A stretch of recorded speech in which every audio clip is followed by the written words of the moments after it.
Hello students, let us continue with the earlier lecture.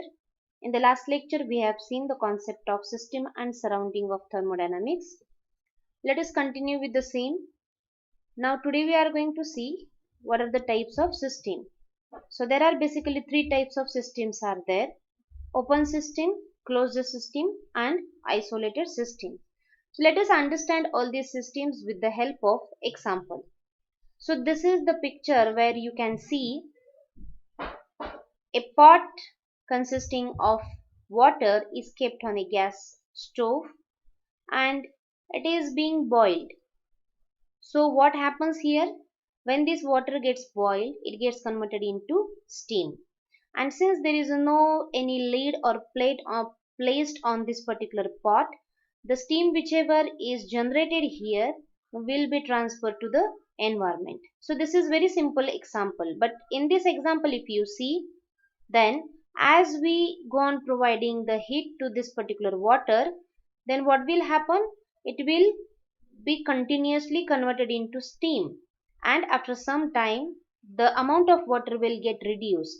It means after some time this water amount decreases, or we can say that the mass of this water decreases. So in this case, in this example, mass changes.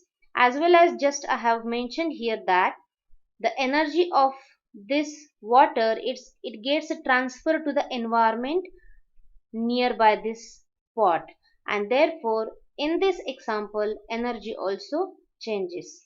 So this is an example of open system where mass changes as well as energy changes with the surrounding across the boundary. Now let us move to the same example, but this particular pot is covered with a lid or a plate. See here. So this pot is covered with a plate. Now what will happen if we go on heating this water present inside the pot?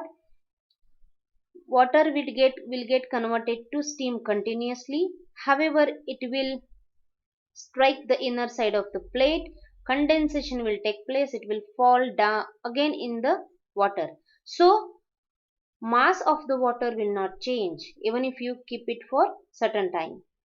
However, since this entire pot system it will get heated, it will transfer heat to the surrounding. So if you see air which is present in the vicinity of this pot, it will become hot. It means that in this example mass remains constant but energy changes. It gets transferred, it gets shared with the surrounding. So the system in which mass remains constant and energy changes is called as a closed system.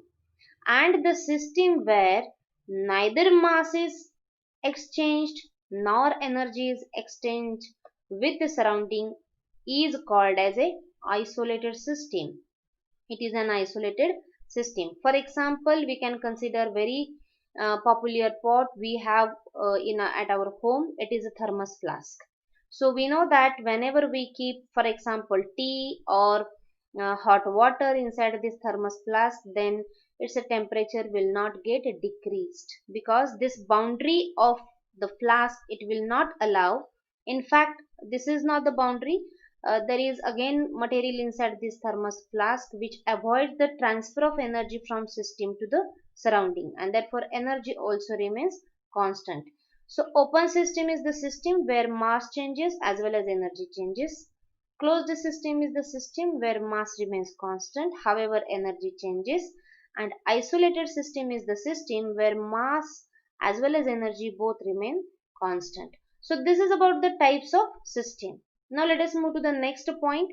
It deals with the thermodynamic properties. Now when we will be studying further relations of thermodynamics, this part, then we'll come across two properties. One is called as a extensive property and second is called as a intensive property. So there are two types of properties are there, right? Now here from the name itself, extensive, you can understand extent, it means that this is the property which depends upon the extent of material, and therefore it is mass dependent property. So if you have For example, let us consider volume is one of the extensive property, or internal energy is one of the extensive property. So here this internal energy changes as mass changes, and volume also changes as mass changes, and therefore extensive property depends upon the mass. However, intensive properties are those we can consider it as internal or intrinsic properties also. So intensive properties are exactly opposite to the extensive properties. Those are mass independent properties. For example, if we consider two things or two variables, that is a pressure and temperature, then pressure is its intensive property as well as temperature is an intensive property. Now why they are called as a mass dependent? Because for example, if I consider a mass like this, suppose this is a object, this is an object having certain mass, and if we note down its temperature, you may observe that its temperature is T. Okay. Now suppose this mass is reduced to a single point. If you reduce this mass to a single point and if you note down its temperature, you will again get the same value here. So temperature can be noted at a single point also. There is no requirement of a huge mass or small mass for temperature.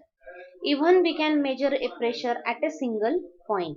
So even if you have a object with large mass or small mass, then also this intensive property can be noted down or it can be measured, and therefore it is called as a mass independent properties. So these are two types of properties are there. Whenever we will derive relation between heat energy and work done, then we will have to take into consideration the extensive properties and intensive properties and how they are different from each other. So that's all for today's lecture. Thank you.